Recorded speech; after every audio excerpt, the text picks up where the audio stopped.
With over 500 square miles of city, San Antonio is the 7th largest city in the US. Today, we're doing a quick review of how to get around. What's up, y'all? I'm Courtney Amaya. I'm a San Antonio realtor who loves helping people with housing in the Alamo City and cuddling dogs. If you're interested in learning more about San Antonio and our real estate market, like this video and subscribe to my channel so we can do that together. Okay, so roads in San Antonio. It's not the worst, but we do get traffic, and it's helpful to know what's where and how to get around.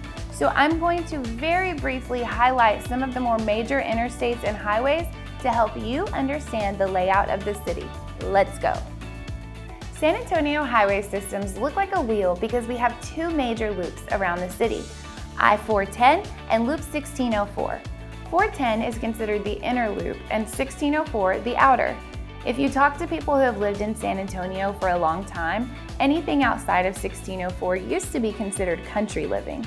But today, around and just outside of 1604 are some of the most densely populated areas, with tons of new residential construction opportunities still up for grabs.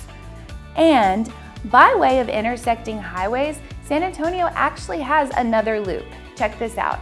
I-10, I-35, and I-37 combine to form a 9-mile central loop around downtown. So it kind of looks like an eyeball. I-10 will take you to Houston eastbound and to El Paso if you head northwest. The Dominion, Six Flags, and the Medical Center are a few well-known stops along I-10. I-35 runs across the city northeast to southwest. Driving northeast on 35 from San Antonio will land you in Austin, while driving southwest will put you in Laredo. UTSA downtown, Market Square, and Fort Sam Houston are some of the popular stops on I-35.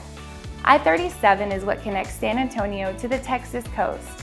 Starting on the northeast corner of downtown, driving south on 37 will land you in Corpus Christi.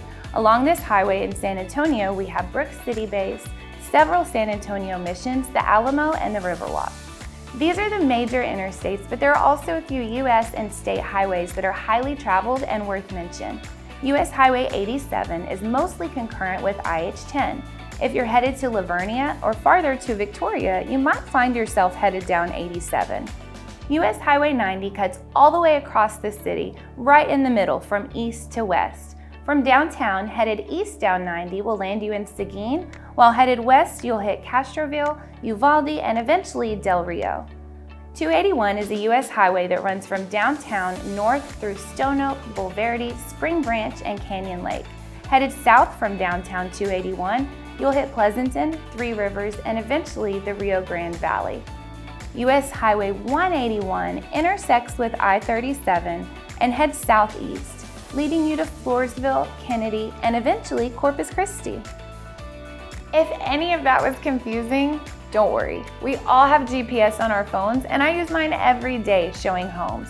If you're planning on moving to the city, start by acclimating yourself with where you'll be living and working, and then go from there. If you're in San Antonio already, tell me which of these interstates and highways get the worst traffic and at what times. It's I-35 for me, all the time. If you want help with real estate, give me a call and let's chat about what you want to do. And for everyone else, I will see you in the next video.